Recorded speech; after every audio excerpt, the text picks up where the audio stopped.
കായ്പുറം സൗഹൃദവേദി വായനശാലയുടെ 28ാമത് വാർഷികാഘോഷം ആരംഭിക്കുകയാണ്. ഇന്ന് മെയ് 29 വെള്ളിയാഴ്ച രാവിലെ കൃത്യം 9 മണിക്ക് തന്നെ പതാക ഉയർത്തൽ ചടങ്ങ് ആരംഭിക്കാൻ പോവുകയാണ്. അപ്പോൾ പതാക ഉയർത്തൽ ചടങ്ങ് നിർവഹിക്കുന്നത് നമ്മുടെ സൗഹൃദവേദിയുടെ പ്രസിഡന്റായ ടി കുഞ്ഞുമോൻ ചേട്ടനാണ്. പതാക ഉയർത്തൽ ചടങ്ങിൽ മറ്റ് എല്ലാ അംഗങ്ങളും എത്തിയിട്ടുണ്ട്. അപ്പോൾ നമ്മുടെ പതാക ഉയർത്തൽ ചടങ്ങ് ആരംഭിക്കുകയാണ്.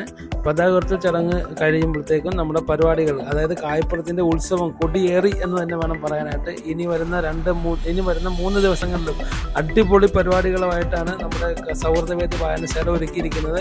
അപ്പോൾ എങ്ങനെയാണ് നമ്മുടെ പൂരം കൊടിയേറി എങ്ങനെ അടിച്ചു പൊളിക്കല്ലേ? അപ്പോൾ എല്ലാവർക്കും സൗഹൃദവേദി വായനശാലയിലേക്ക് ഹാർദമായി സ്വാഗതം ചെയ്തുകൊള്ളുന്നു.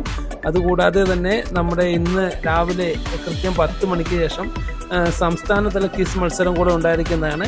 അതിനുശേഷം ഉച്ചയ്ക്ക് 2 മണിക്ക് കൊച്ചിൻ മൻസൂർ അവതരിപ്പിക്കുന്ന സ്മൃതിലയം ഗാനസന്ധ്യയും ഉണ്ടായിരിക്കുന്നതാണ്. 5 മണി മുതലാണ് ഒപ്പം 2026 SSLC+2 വിദ്യാർത്ഥികളെ ആദരിക്കുന്ന ചടങ്ങാണ്. അപ്പോൾ അങ്ങനെ എല്ലാവരും വരില്ലേ? നമുക്ക് കാണാം, കേൾക്കാം, മിണ്ടാം. Okay, by.